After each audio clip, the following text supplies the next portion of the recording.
ticking until we have that cross-examination of Pravin Gordhan by Dali and Porfu in about half an hour. The clock also ticking in two aspects related to our political parties. In just a few months, we'll have our first election under laws that will regulate how political parties are funded. But the clock's seriously ticking, getting close to midnight for the Political Party Funding Act. It comes into force in a week's time, the 1st of April. The local elections have to be held by early November. Sheilan Clarke is from the organisation My Vote Counts. They've been campaigning for this for many, many years. Sheilan, good afternoon to you. There's a lot for the Electoral Commission, for political parties to do. How's their life going to change from the 1st of April, from next week? So from the 1st of April, of course, political parties were mandated to disclose their private funding to the IEC. This will have to be done. It will have to be done on a quarterly basis.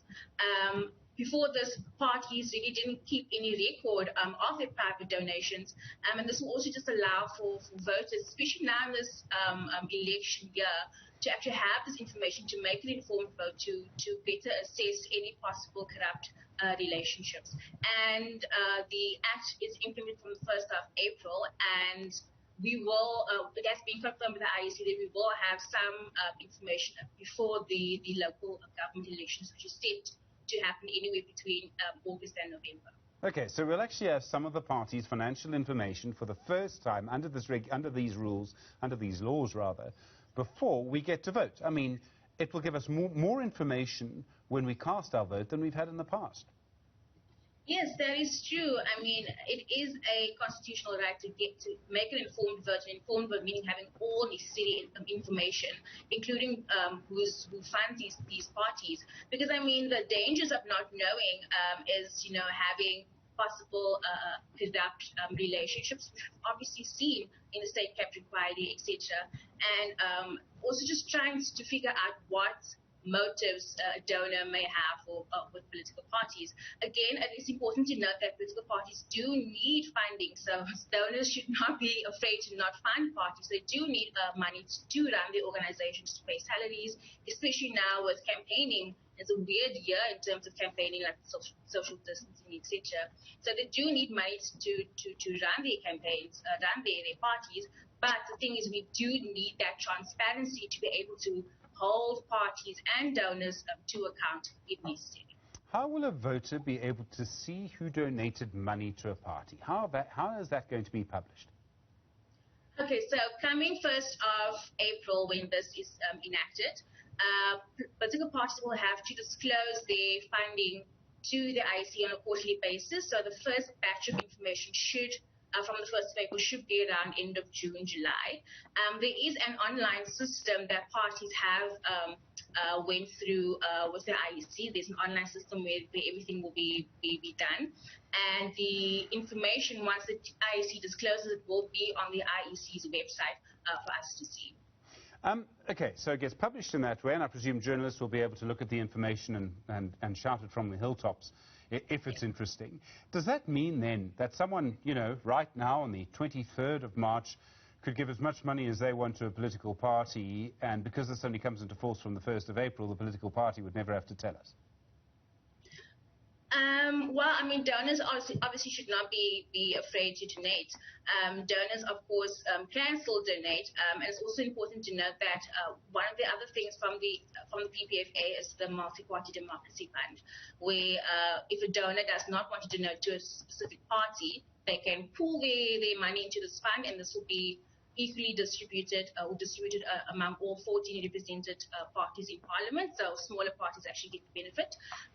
Also, if a donor, because there's a form, there are forms, there are lots of plans in place, lots of things in place, and there's a form where should a donor decide not to disclose their name, that will be deemed as an incomplete donation or transaction, then that money will be pulled into the Multi-Party Democracy Fund. So we're actually having a webinar tomorrow where we'll be discussing this with the IEC, with the party funding unit of the IEC tomorrow, to discuss all these things and make sure that everybody knows exactly where their places are, what they need to do come 1 April. Does it require a lot from the Electoral Commission? I mean, is there a lot of, I imagine there's a lot more, paperwork, although hopefully in the 21st century it's not paperwork, but I imagine they've got a lot more they suddenly need to do, and it's important. This has to be done correctly.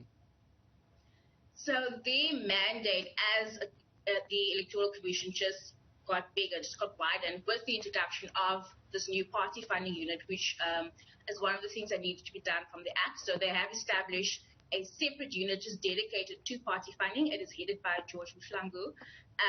So yes, it is a massive, massive administrative task, not just for the IEC, but for political parties as well, with their financial officers, their auditors. It's a monumental task, but I mean, it's something that should have been done. It really didn't have to have this act. You should have actually kept, bank statements and record of your donations in any case.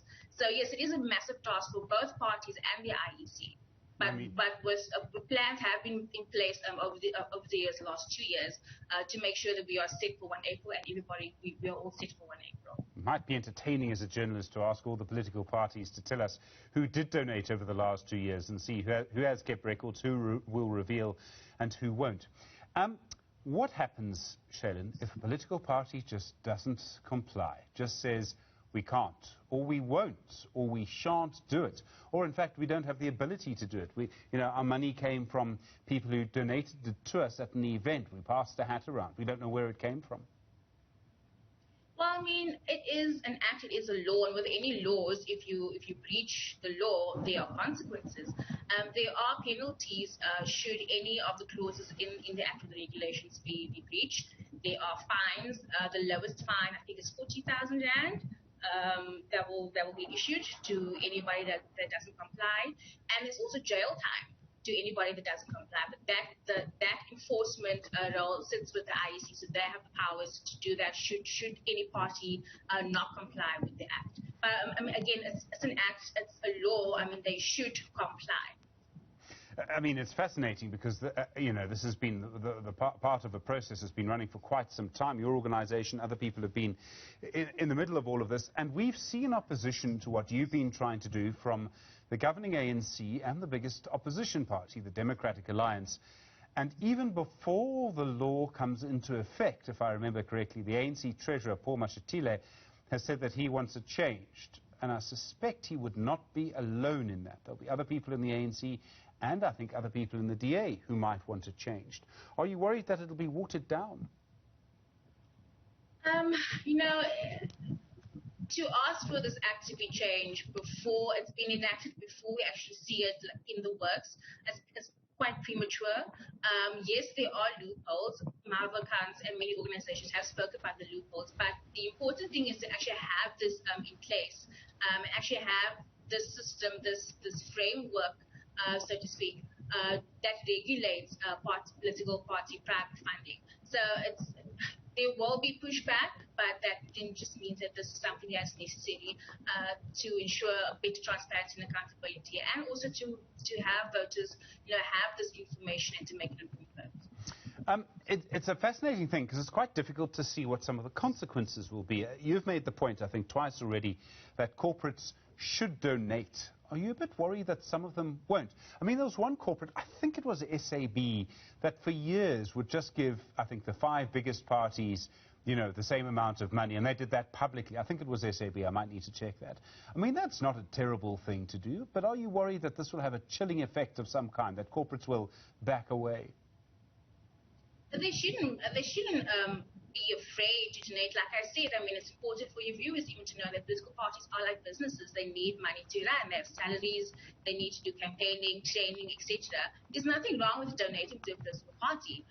It's just that we need to have this transparency. We need to see exactly who's bringing the money, where is it going to better assess, any corruption. Like again, like we've seen in state capture, everything that's happening with money being dropped off in like Gucci bags or Louis Vuitton bags, etc. We need that will happen because things were done in secret. It was done behind closed doors. What this act does, it bursts open the doors and it allows us to see this happening. Donors really should not feel afraid to donate. And should there be any corruption in this process, I mean, we will actually have this act open, and we'll be able to see these things and better assess and take action. How detailed is the law? And what I'm trying to get to is that we will be able to see, excuse me, the income that a party receives. So we'll be able to see where the money comes from. So the biggest parties in Parliament get money from government, in fact, as well. That's public. We'll be able to see that. We'll be able to see who gives some donations above a certain amount. But will we see where the money goes? Because if we see their outgoings and their incomings, then we'll be able to see if there's a difference. So we'll be able to see if they're spending more than they're earning, which might suggest they're not following the letter of the law, if you see where I'm going. Yes, so when a donor makes a donation, I'm not quite sure, but I think on the form there should be reasons given for the donation, especially reasons given if they want to be anonymous. So there is provision for that. Again, I'm not quite sure about that details, but again, this will be addressed in our webinar tomorrow with the IEC actually to better answer these questions. But there should be provisions. I'm not quite sure the extent of those provisions, but there is a provision for making reasons as to why you're making the donation and also why you're going to be anonymous. Oh, Sheilan Clarke, you and I both look forward to the first legal court case argument fight that the political parties will throw at each other about this. I'm sure it will come. Sheilan Clarke from My Vote Counts. Thanks very much indeed. It's an important development, has the possibility of really changing our politics. Well.